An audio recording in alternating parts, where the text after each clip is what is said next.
Hello students, a very good morning to all of you and welcome again in history classes.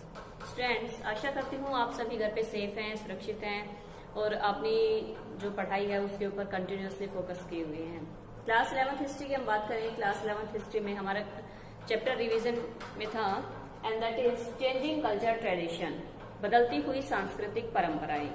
इसमें हमने discuss किया था कि किस प्रकार से जो मिडिवल यूरोप था उसमें जो सांस्कृतिक चेंजेस थे, कल्चरल जो चेंजेस थे वो किस प्रकार से आने स्टार्ट हो गए थे आफ्टर द 15th सेंचुरी। क्योंकि 5 से लेकर 15th सेंचुरी तक हमने रीड किया था अबाउट द फेडरलिज्म, सामंतवाद के बारे में रीड किया था कि सामंतवाद के एंड होने के बाद, उसके डिक्लाइन होने के बाद धीरे धीरे लोगों को अपनी संस्कृति के प्रति कह सकते हैं कि जो झुकाव था वो स्टार्ट हो गया, अपनी कल्चर के प्रति लोगों में लगाव पैदा हो गया था। तो यही सारी चीजें थी कि पुनर्जागरण का टाइम पीरियड आया, रेनेसांस का टाइम पीरियड आया जब यूरोप में। उसके बाद इसमें जो कह सकते हैं कि मेन जो कंट्रीब्यूट था, सबसे महत्वपूर्ण योगदान की अगर हम बात करें तो किसी एक फील्ड से ना करके वो अलग अलग फील्ड थे। आर्ट का था, आर्किटेक्चर का था, लिटरेचर था, जिसमें कि लोगों को जगाने का काम किया था। तो आज हम इसमें इम्पोर्टेंट टॉपिक डिस्कस करने वाले हैं चैप्टर से कि कौन कौन से ऐसे कह सकते हैं कि पार्ट थे, कौन कौन से ऐसे भाग थे जिनसे अलग अलग लोगों ने कह सकते हैं कि रेनेसांस को लाने में अपना कंट्रीब्यूट किया था। So let's continue our class.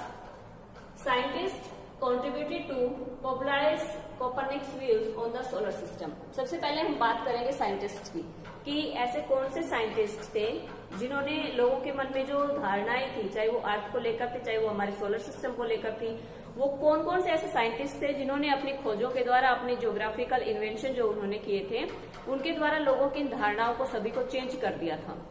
तो सबसे पहले हम बात करेंगे साइंटिस्ट के बारे में। उन साइंटिस्ट का थोड़ा सा डिस्क्रिप्शन देखेंगे। जोहान्स केपलर के बारे में देखते हैं। जोहान्स केपलर ने cosmographical mystery theory of earth as part of a sun central system. उन्होंने बताया कि जो हमारी अर्थ है वो क्या है कि अर्थ, हमारी जो अर्थ है वो सन के चारों तरफ घूमती रहती है। और उसके बाद उन्होंने बताया कि अर्थ का जो पार्ट है, सन का जो सेंट्रल सिस्टम है, उसका केंद्र है, उसके बारे में लोगों को बताया। कॉस्मोग्राफिकल मिस्ट्री, ये इन्होंने कह सकते हैं कॉस्मोग्राफी के ऊपर उन्होंने इन्वेंशन किया था। उसके बाद सेकंड देखेंगे हम गैलीलियो। गैलीलियो के बारे में देखेंगे। In his work the motion, उन्होंने गति के बारे में बताया कि हमारी जो अर्थ की जो गति है, जैसे कि रोटेशन है, रिवोल्यूशन है, उनके बारे में लोगों को सामने सारी चीजें सामने रखी। गैलीलियो के बारे में हम बात करें तो इनका जो जन्म हुआ था 1564 से लेके 1642 तक का टाइम पीरियड था। Confirm the notion of the dynamic world, जो कह सकते हैं कि संसार है उसके बारे में, पृथ्वी की जो मोशन है, जो गतियां हैं, उनके बारे में लोगों को बताया। ये साइंटिस्ट जो थे उनका कंट्रीब्यूट है अर्थ के बारे में, सोलर सिस्टम के बारे में, कि किस प्रकार से लोगों में जागरूकता को लाने का ये काम कर रहे थे। उसके बाद हम थर्ड देखते हैं न्यूटन का। न्यूटन का सभी को पता है कि ग्रेविटेशन का था, गुरुत्वाकर्षण का जो नियम दिया था, उसके कारण कह सकते इसाक न्यूटन्स, पूरा नाम था इनका Isaac Newton's, theory of gravitation gave science in new direction. और इन्होंने कह सकते हैं कि ग्रेविटेशन का जब नियम दिया, जो फॉर्मूला, जो रूल बताया लोगों को, तो उसके बाद कह सकते हैं कि एक नई दिशा मिली, एक न्यू डायरेक्शन मिली थी साइंस को।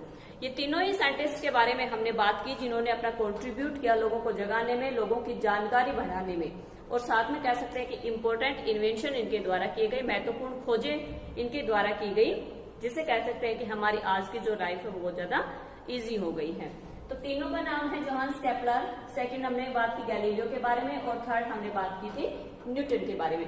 ये सारा का सारा क्या है, ये सारा का सारा कंट्रीब्यूशन है साइंस का, किसको लाने में, पुनर्जागरण को लाने में, यूरोप में रेनेसांस को लाने में। अब उसके बाद हम सेकंड इसमें बात करेंगे मार्टिन लूथर की। मार्टिन लूथर के बारे में हमने प्रीवियस वीडियो में रीड किया था कि मार्टिन लूथर ने जो रिफॉर्मेशन मूवमेंट था, धर्म सुधार जो आंदोलन था, उसको लीड किया था। कि जब चर्च में बुराइयां आनी शुरू हो गई और चर्च ने कह सकते हैं कि जो गरीब लोग थे उनसे पैसा कमाने का जो तरीका अपनाया था, जो कि उन्होंने क्षमा याचना पत्र जो लोगों को बांटे थे, कि उनसे क्या हुआ था कि चर्च ने पैसे बटोरना शुरू कर दिया। और उन्हीं सारी चीजों का प्रोटेस्ट किसने किया था? मार्टिन लूथर ने। Martin Luther was also a German. और ये कहाँ के जो कह सकते हैं नेटिव थे, जर्मन के निवासी थे। इन 1517 से ही विजिटेड रोम, 1517 ईस्वी में ये रोम चले गए थे। उसके बाद मार्टिन लूथर ने जो मूवमेंट चलाया उसमें इन्होंने क्या हुआ कि इनका जो काउंटर हुआ था, चर्च के साथ इनका वाद विवाद हुआ, जिसमें इन्होंने कह सकते हैं कि चर्च के जो बड़े बड़े कह सकते हैं कि उस टाइम पे जो धर्म के जानकार थे उनके साथ इनका काउंटर कह सकते हैं कि रिफॉर्मेशन इन्होंने किया था, यानी कि धर्म के नाम पर दोनों के बीच में जो वाद विवाद की प्रोसीजर चली थी। और जो 95 थीसिस इन्होंने बनाई थी, 95 थीसिस का नाम दिया गया था, 95 सिद्धांत इन्होंने लिखे और चर्च के सामने टांग दिए। और उन लोगों से कह सकते हैं चर्च के जो बड़े बड़े धर्म के जानकार थे उनसे उन्होंने अपने जो क्वेश्चंस इन्होंने पुट किए थे उनका आंसर मांगा था। तो मार्टिन लूथर कह सकते हैं कि सबसे मेन लीड करने वाले थे जो धर्म सुधार आंदोलन चला था यूरोप में। उसके बाद बात आती है गुटेनबर्ग की। गुटेनबर्ग सबको पता है कि प्रिंटिंग प्रेस का इन्वेंशन किया था इन्होंने, जिसके द्वारा कह सकते हैं कि जो बुक्स की प्रिंटिंग थी उसका काम बहुत इजी हो गया और कह सकते हैं कि जो गरीब लोग तक थे उनके पास भी बुक अवेलेबल होने लग गई थी।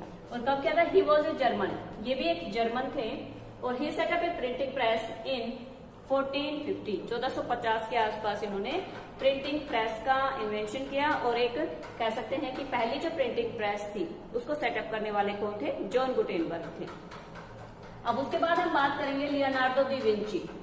ये सारे के सारे हमारे अब स्टार्ट होते हैं इसमें लिटरेचर में, यानी कि साहित्य के रूप में अपना योगदान देने वाले, रिनेसेंस को लाने में, पुनर्जागरण में, लोगों को जागृत करने के लिए। सबसे पहले हमने बात की थी साइंटिस्ट के बारे में, उसके बाद हमने बात की मार्टिन लूथर के बारे में, उसके बाद गुटेनबर्ग ने अपना कंट्रीब्यूट किस प्रकार से दिया था। फर्स्ट जो प्रिंटिंग प्रेस थी वो सेटअप की थी और कहाँ के निवासी थे, ये जर्मन के निवासी थे। अब उसके बाद एक और आती है कि मार्टिन लूथर के साथ एक और थे, ज्विंगली थे, जो कि स्विट्जरलैंड के थे और वो भी लीड कर रहे थे रिफॉर्मेशन जो मूवमेंट चला था, धर्म सुधार जो आंदोलन चला था यूरोप में। उस टाइम पीरियड के दौरान मार्टिन लूथर का और साथ में ज्विंगली का, दोनों का ही कंट्रीब्यूट बहुत ज्यादा इसमें माना जाता है। आगे हम बात करेंगे इसमें लियोनार्डो दी विंची की। लियोनार्डो दी विंची एक बहुत ही फेमस कह सकते हैं, एक लेबल इनके ऊपर हम नहीं लगा सकते हैं।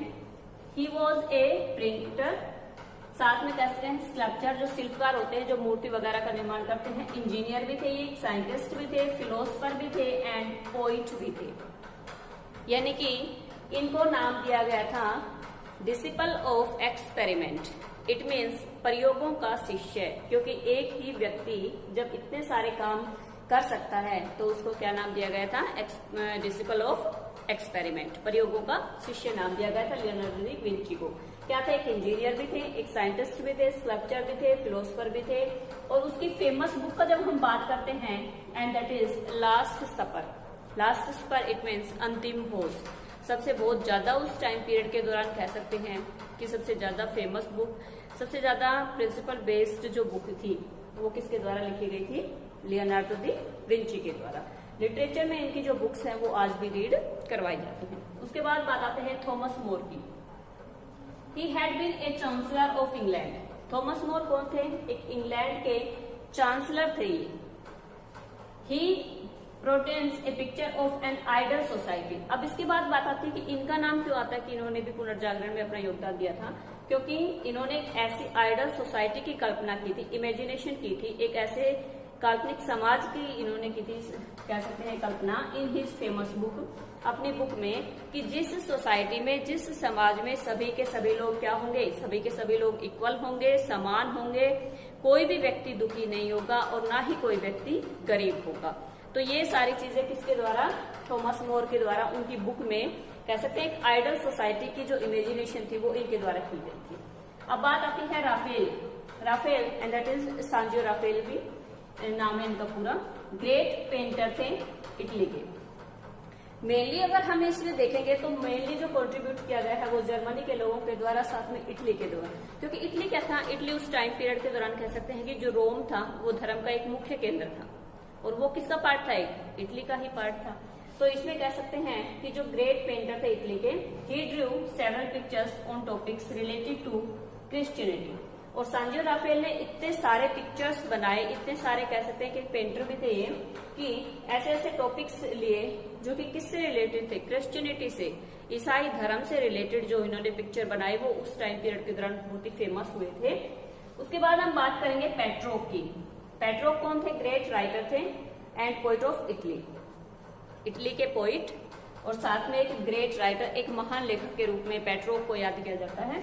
He was honoured with the title of state poet by the Roman emperor. अब देखो, जब रोमन एम्परर के बारे में भी हमने रीड किया था, रोमन एम्परर के टाइम पीरियड की यहाँ पे बात हो रही है, तो 1341 सी में रोमन एम्पायर ने इनको अपना स्टेट पोइट अनाउंस किया था या उसका टाइटल इनको दे दिया था। स्टेट पोइट कौन होता है? जो उनका राज कवि होता है, जिसको आप कह सकते हैं कि थोड़ी सी फैसिलिटीज भी देते हैं और जो आपके लिए काम करता है, बहुत अच्छा काम करता है।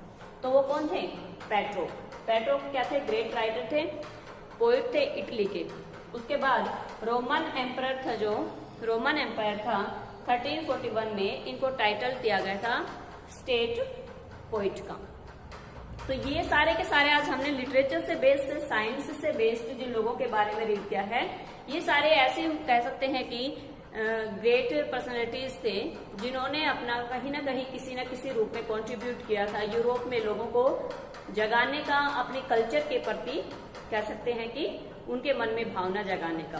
तो ये सारे के सारे फर्स्ट हमने साइंटिस्ट में रीड किया था, जॉन्स केपलर के बारे में, गैलीलियो के बारे में और साथ में न्यूटन के बारे में। इन्होंने क्या बताया था? इन्होंने साइंटिस्ट थे, इन्होंने साइंस की खोज की थी किसी न किसी टॉपिक के ऊपर, चाहे वो ग्रेविटेशन का हो, चाहे वो अर्थ की जो मोशन है, गतियां हैं, उनके बारे में हो। उसके बाद बात आती है जो धर्म सुधार आंदोलन चलाए गए, धर्म में जो कुरीतियां आ गई थी, उनमें मेनली नाम आता है मार्टिन लूथर एंड ज्विंगली का। प्रिंटिंग प्रेस स्टैब्लिश की गई जॉन गुटेनबर्ग के द्वारा और लोगों तक क्या कह रहे हैं, बुक्स पहुंचाई गई थी। साथ में लिटरेचर की बात करें, चाहे वो आर्किटेक्चर के रूप में थे, इन्होंने कह सकते हैं कि सिर्फ और सिर्फ लिटरेचर के रूप में काम ना करके आर्किटेक्चर भी थे, ये इंजीनियर भी थे और कहीं ना कहीं कह सकते हैं किसी न किसी रूप में लोगों को जगाने का काम कर रहे थे। लियोनार्डो दा विंची, उसके बाद थॉमस मोर, सांजियो राफेल और उसके बाद बात आती है पेट्रोक की। अब ये जो 4 या 5 में नाम आपको इसमें बता रही हूँ, ये क्या थे? ये बहुत ज्यादा फेमस थे। साथ में कह सकते हैं कि और भी बहुत सारे कंट्रीब्यूट थे अलग अलग कंट्रीज से। इंग्लैंड के अलग जो कह सकते हैं पर्सनैलिटीज थी, उनकी अलग शख्सियत थी, उन्होंने अपना अलग कंट्रीब्यूट किया। स्विट्जरलैंड से अलग थे, इटली से अलग थे, फ्रांस के अलग थे। तो इस प्रकार से हम कह सकते हैं कि जो हमारा टाइम पीरियड था 15 से लेकर 17th सेंचुरी तक का टाइम पीरियड था, उसके दौरान अलग अलग लोगों ने कंट्रीब्यूट किया और कह सकते हैं कि जो यूरोप का वो टाइम पीरियड था, सभी कंट्रीज अपनी अपनी कल्चर के प्रति क्या था, उनमें अट्रैक्शन की जो फीलिंग्स थी, जो भावनाएं थी, वो आनी शुरू हो गई थी। तो आई होप आप चैप्टर को बहुत अच्छे से समझ गए होंगे। रिनेसेंस क्या होता है, रिनेसेंस के क्या कॉजेज थे, क्या कारण था, जब फेडरलिज्म का एंड हुआ तो किस प्रकार से लोगों को अपने कल्चर के प्रति अट्रैक्शन जगाया, किन लोगों ने इसमें कंट्रीब्यूट किया और किस प्रकार से धर्म में कह सकते हैं कि जो बुराइयां थी, जो इवल्स थी, उनको दूर करने के लिए कौन सामने आए और किन लोगों ने, उन्होंने किस प्रकार से काम किया। तो ये टॉपिक था हमारा changing culture tradition. I hope topic आपको अच्छे से क्लियर हो गया होगा। Okay students, thanks to.